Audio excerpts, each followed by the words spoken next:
Hi there, I'm Dr. Chung and welcome to your friendly proctologist. Thank you so much for joining me today. Would you please like and thumbs up the video and also subscribe to the channel. It really helps to grow this channel. I appreciate all the subscribers so far, but my goal is to bring you helpful, useful, and real information. We all know the videos that are out there on the internet are, let's just face it, they are horrible. They are narrated by a computer. People are making fart noises on their videos. It's like, I don't understand any of that when these issues are quite the serious one. Let's help each other out. Please allow me to reach more people so we can help each other. Today's topic is a great question. The question is, does fasting or not eating help to heal hemorrhoids and fissures? Essentially, Dr. Chung, would you recommend fasting or not eating temporarily?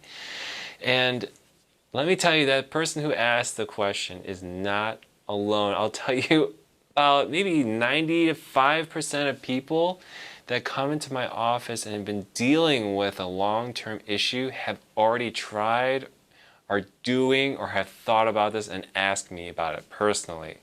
And it makes complete sense, right? I mean, you sit down in the toilet, you go number 2. The message or the experience of that number 2 being painful sends a signal to your brain that says, we should do something about this. I really did not like what I just went through. And so the first thing is, well, if we want to stop the output, the poop, then we should definitely stop the input into our mouth, right? The less we put in, or if we don't put anything in, we shouldn't have anything out. Or if we change what we put in, like fasting, mostly liquids or water, right? Some sort of variation of that. It's more than just dieting. It's a little bit more extreme than that, really. Can that help? So you put in less, or you put in like more liquids. And then hopefully you poop less, or you poop definitely more softer material or even more liquid material. And will that help? Or you poop less often, right? All these things are kind of circling in people's heads because really, like, everyone that wants to avoid having to go through a painful number 2 ever again, right? Okay, and so definitely there are people, for example, who poop less often just because that's their normal schedule. And then there are people that poop more often. So everyone's got their own rhythm, and one person isn't necessarily healthier than the other. But when they have an anal fissure or a bad hemorrhoid, the person who goes 3 times a day is going through a lot, right? Versus someone who has a painful anal fissure but only poops once every 3 days. Who do you think is having a better time? Yeah, the person who's not pooping as much, right? And so it makes complete sense. But my answer to this question, do I recommend it? Do I think this is a good idea? My answer to that question is that it may help some because you're not going as much, but I do not believe this is a good long-term solution, and therefore I don't recommend it. All right, so Dr. Chung, why aren't your answers just a simple yes or no? Like, what the heck is wrong with you? Why are you always so complicated? And I'll tell you that because life is not so straightforward. Even just talking about this question it is complicated in itself. There's so many ways of doing it. All right, off topic, but okay. Totally understood that everyone believes that any wound can heal faster if you leave it alone, like in your arm. But I'll tell you that something like an anal fissure, if the muscle is not relaxed, and if the internal sphincter muscle is the problem here, right? It's squeezing too hard. and that's why the cut doesn't heal. Well, eating less doesn't affect how hard or how tightly that muscle is squeezing on the fissure. So the fissure isn't necessarily going to get better just because you eat less. What about for hemorrhoids if you eat less and things like that? Well, if you eat less, yeah, your hemorrhoids are being used less and they hate doing their job. So yeah, I think from that perspective that yes, your hemorrhoids will start to get through their flare much faster. But if you're having diarrhea because of your fast, because you're drinking more liquids, for example, or you're going more often because of this change in your routine, then you are really upsetting your hemorrhoids even more because of this drastic change in your habits or what you're putting into your system, right? What's another reason why this is not such an awesome idea? Well, the other reason is that you're not getting to the bottom of the problem. These days, it's not about just covering up a solution, right? We want to know the root cause. We would need a root cause analysis.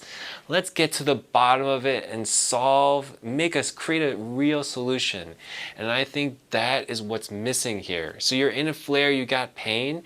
You're just trying to ease the pain and trying to get it to go away.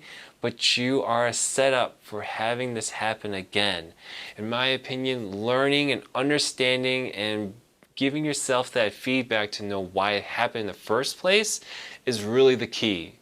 Because if you can do that, you can develop a routine that can set you up for success for the rest of your life. Okay, how good does that sound?